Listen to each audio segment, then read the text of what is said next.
Hello again, gamers. Welcome back to the Board Game Captain. I'm the Captain, and today I'm going to be reviewing and talking about the Tales from the Loop role-playing game. Before I get started, I do want to say there's a ton of links in the description down below. There are links to my Patreon if you're in a position to and would like to support the channel. Also, if you want to get yourself some cool gamer gear, there is a link to my Teespring store, and there is also a link to BoardGameCaptain.com, which is a hub for all things Board Game Captain. So I want to start off this review by thanking Free League Publishing, who published Tales from the Loop, for sending me this copy to read and play and do some content with. So thank you, Free League Publishing. Now, Tales from the Loop, the role-playing game, I want to give credit where credit is due. It is based on the universe created by Simon Stalenhag, who made the original art book with stories in it that this is all based on. The lead game designer is Nils Hintz. The editor and project manager was Thomas Harenstam. The Year Zero game engine, which the game system for this game is based on, is Thomas Harenstam. Additional writing by Matt Forbeck, Nils Carlin, Bjorn Helkvist. Of course, all of the illustrations taken from the original book are in here, and they are by Thomas Stalenhag. The graphic design and maps is by Christian Graneth, and the pre-press was done by Dan Algstrand. So, okay, now, what is Tales from the Loop? So the Tales from the Loop role-playing game, as the subtitle says, is role-playing in the 80s that never was. This is a bit of a retro-futuristic kind of alternate world 1980s where research at the two particle accelerators in the United States and Sweden has led to amazing advances in science and technology, so that we have all sorts of interesting technologies that we did not have in the real 1980s, but things we pre-1980s might have thought we would have had by the time the 1980s came around. So we have robots, we have anti-gravity technology to have anti-gravity flying vehicles, we have artificial intelligence, there's even some secret government technologies that not everybody has, but the government might have access to, opening portals to other locations and even other times, opening time holes. So this is like a retro sci-fi, retro futuristic sort of 1980s universe. So when I say it's a retro futuristic 1980s, certain things about the 1980s still hold true. For instance, everybody is still playing video games on their Commodore 64s and Nintendo Entertainment Systems. Everybody is still listening to, Madonna, Michael Jackson, Starship, what have you, 1980s bands. But at the same time, there are full AI robots running around, and there are cargo is being shipped around the globe via these anti-gravity cargo ships. So there's bits of it that are very familiar if you were around in the 1980s, and then there are bits that are, of course, not so familiar. So first, I'm going to run you through the actual book and tell you what you have here. So chapter 1 is Welcome to the Loop. So Welcome to the Loop starts off with a lot of, basic explanation of how you role play, how you roleplay in Tales from the Loop, what the game should be like, how the basic things like rolling dice work for checking for skill checks, how to set scenes, things like that. It's a fairly short chapter, and then you move right on to chapter 2, which is the age of the loop. Now, this is the full explanation of exactly what the world is like and how it differs from our own world. So they go over, they have these little asides to real things from the 1980s that you could look up, watch, or listen to, like movies, songs, etc., to get you in the mood of the time period. But then in addition, they go over, well, what's different? What is different in the 1980s of the loop versus our world? What caused these things to be different? What has changed? We also then have maps of the loop in Sweden, and just a full going over of the setting, the technology, and the interesting things there. Then we've got a little bit in the same chapter here on how magnetrine flight works, which magnetrine flight is the anti-gravity technology whereby vehicles harness the Earth's magnetic field to levitate. Now, the next chapter is the U.S. loop. Now, the U.S. loop is in Boulder City, Nevada, and it is run off the power source from the Hoover Dam. So this is an alternate setting because they did want to have an alternate U.S. setting. The main setting, obviously, since this was designed in mind to be in Sweden, is the Swedish setting. But this is because they realized people in the United States might not be that familiar with what Sweden was specifically like in the 1980s. So if you grew up in the United States or are more familiar with what the United States was like in the 1980s, thanks to a lot of our movies being spread across the globe, than you are with what Sweden was like in the 1980s. This might be a more familiar setting for you and easier to role-play in. So it goes over that. It also has a map of the American Loop in Boulder City, Nevada. It goes over all of the different places, locations, and what things are like there. Lots of great artwork interspersed throughout. And then we get to chapter 4, which is the kids. So this is a chapter which basically tells you how to create your character. It goes step by step on creating your character. Everybody should pick a different type of character. The types are basically character classes in this, and you can think of them as being the different archetypes that you would see in 80s movies. A good example, though the characters were significantly older than they would be in this, because in this you're playing children. You are specifically playing kids from ages 10 to 15. But a good example of the archetypes that you would see would be like in the Breakfast Club, where each one fits a completely different archetype. So the archetypes you have available are the bookworm, the computer geek, the hick, the jock, the popular kid, the rocker, the troublemaker, the weirdo, and every one of these types, as they call them, will tell you what their key skills are. They give you some options for an iconic item. An iconic item is a specific item that you can get a nice bonus to when using it for certain tasks. They give you some options for what their problem might be for that sort of character, what their drive might be, what really drives them to take action, what their pride might be. A pride is something you can take advantage of once per game to get an auto success. Some ideas of what the relationships to other kids in the group might be like, as well as relations to NPCs, as well as an anchor, which might be like, the most important person in the world to them. And also some typical names, and they do the names that would be common in Sweden, and then the alternate names that might be common in the US. I find some of these kind of funny, though, because they always come up with alternate names for the US names, even when the Swedish names would be ones that would also have been common here. For instance, right here, one of the common girls' names for a weirdo is Sarah. I don't know why specifically Sarah is a weirdo's name, but Sarah was not an uncommon name in the United States. But still, they changed it to Sandra for the US name.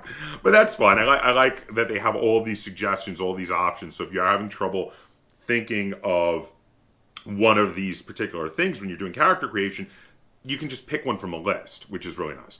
Then they go over age. Now, the thing about the age is it does affect your attribute scores, which is a very interesting thing.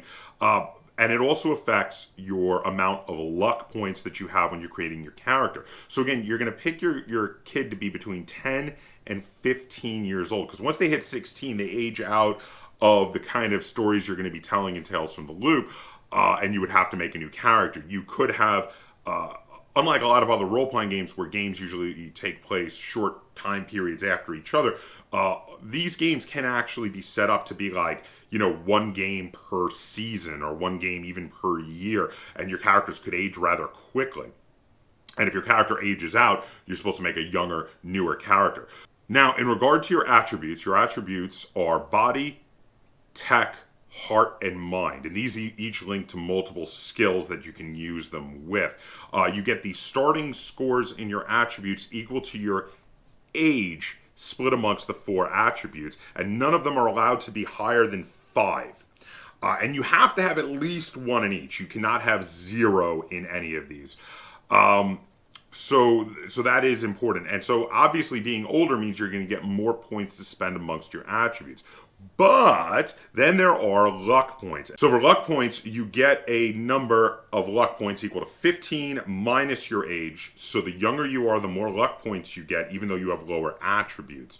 So the thing about luck points is they're a way to get extra rerolls without risking taking negative status effects, which the normal pushing of your rolls to get rerolls, which I'm going to talk a little bit more when I'm talking about the system, is something that would do to you. You would get negative status effects. So being younger means you're going to have less attribute points, but it also means you're going to get more rerolls, which is kind of interesting. Then you got to choose your skills. Each of the skills are linked to the different attributes. For instance, if we're to talk about the tech skills are Tinker, Program, and Calculate. You get to choose your starting skills. Your skills can be up to level 3 in your key skills, but any other skill can start at a maximum of level 1, and during the game you can possibly level them up to a maximum of level 5.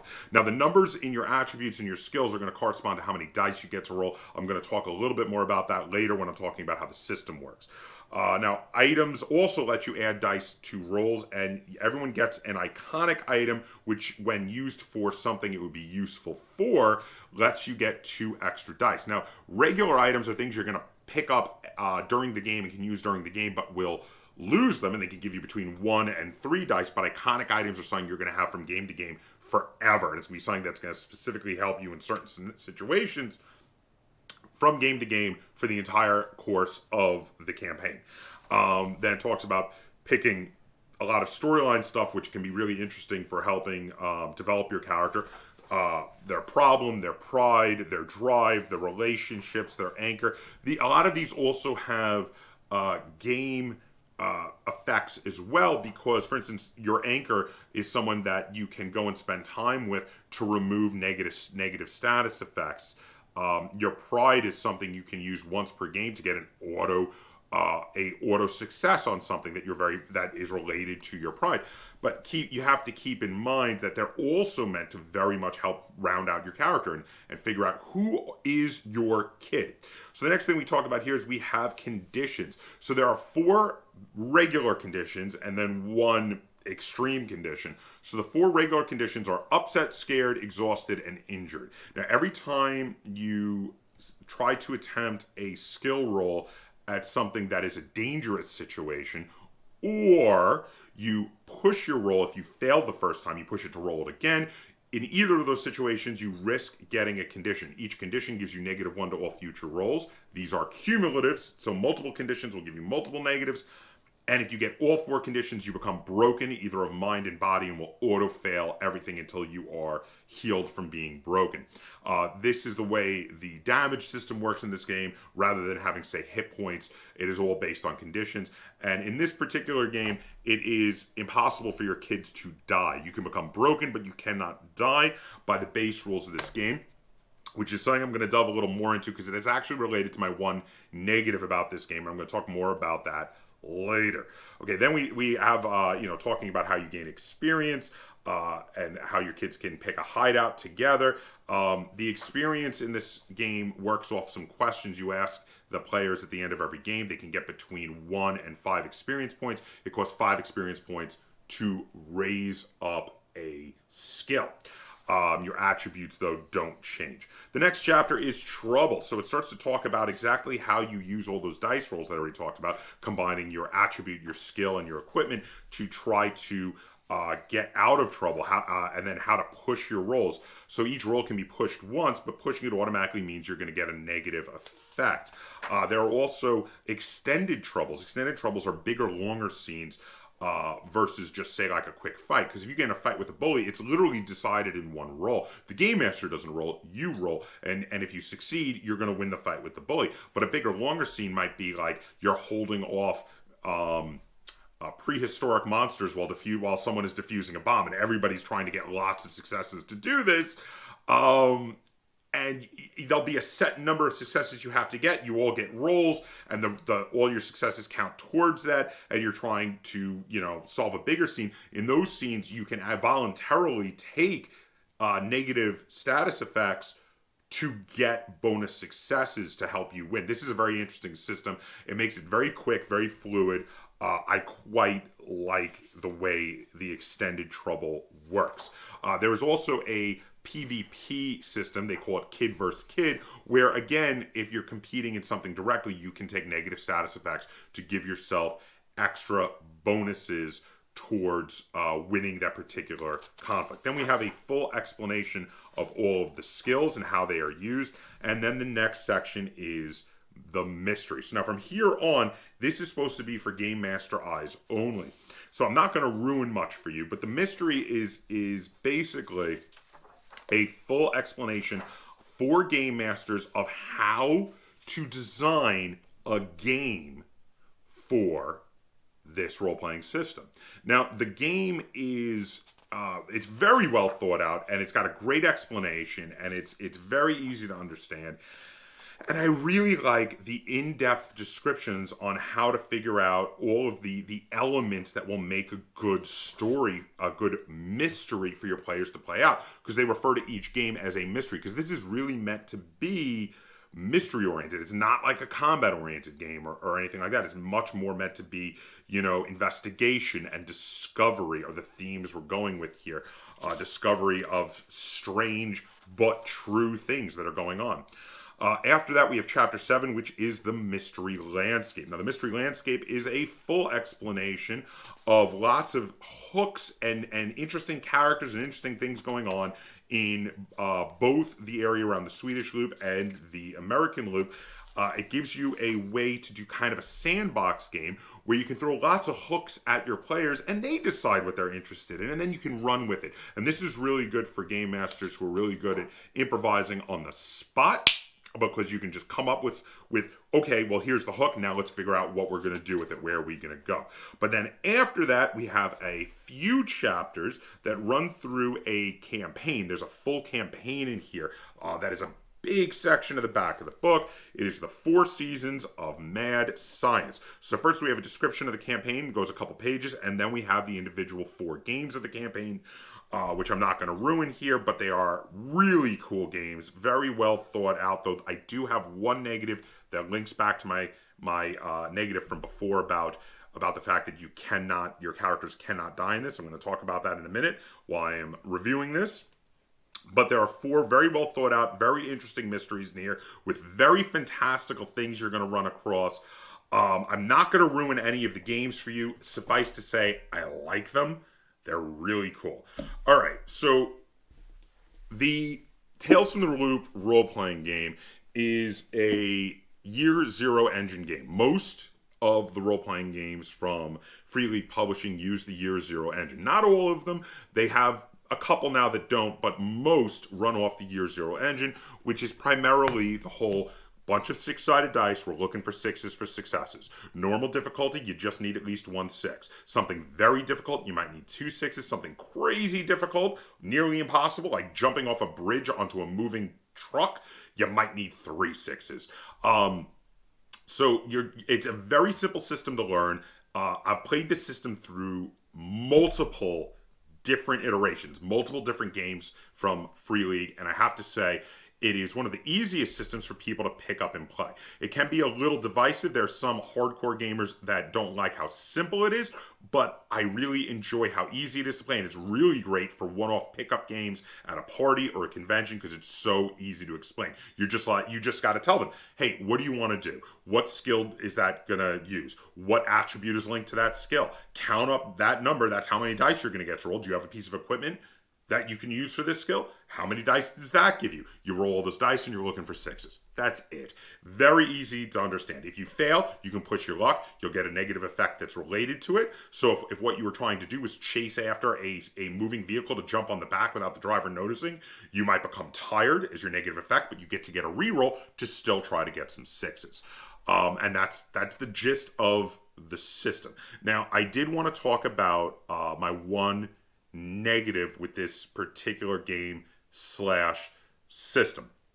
So this particular implementation of the Year Zero engine is actually a really good one. Overall, I really like it. It is a streamlined, simplified version, great for intro level role playing.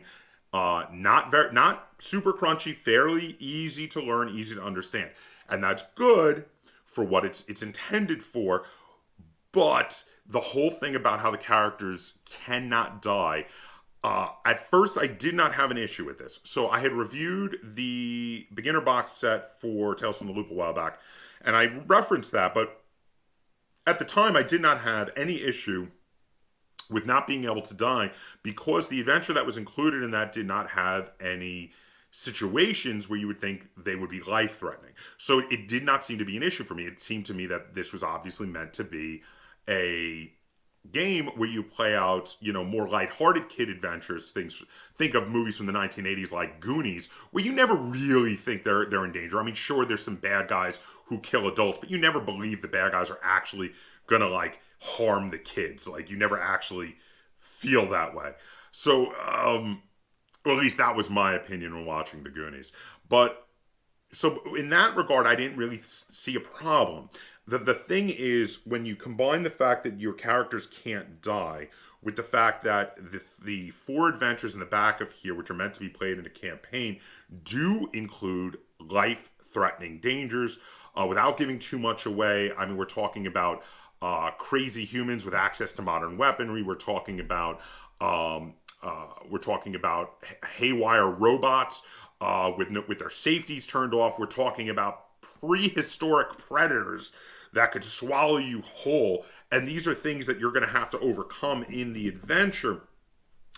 It ruins the suspension of disbelief when you know your characters can't die. It also ruins the feeling of, oh my god, I'm running from this monster that could totally kill me, but you're like, oh, it can't really kill me. And if it catches me, all it's going to do at the worst is break me, but then my friends can come get me and I'll be fine.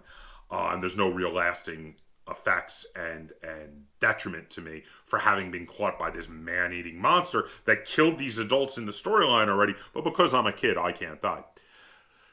That is the one thing I have a problem with this. So I have 2 possible recommendations to overcome this one issue, because I do think the rest of this game is really great. Spoiler alert, I'm going to be very positive on it. But I have 2 possible recommendations for this. One is if you want to play the more lighthearted stuff a la Goonies, and you want to keep it that your kids can't be harmed, I would recommend turning down the encounters with the very life-threatening situations, possibly excluding them, rewriting them to not be as directly life-threatening, because then it would work fine. There are slight changes you can make to the games in this that would do that. The other option I have is to import one of the systems where you can die from one of the other Year Zero engine games. There are tons of Year Zero engine games. They all have the same basic system, but they all differ quite a bit in their implementation, and most of the other ones you can die in.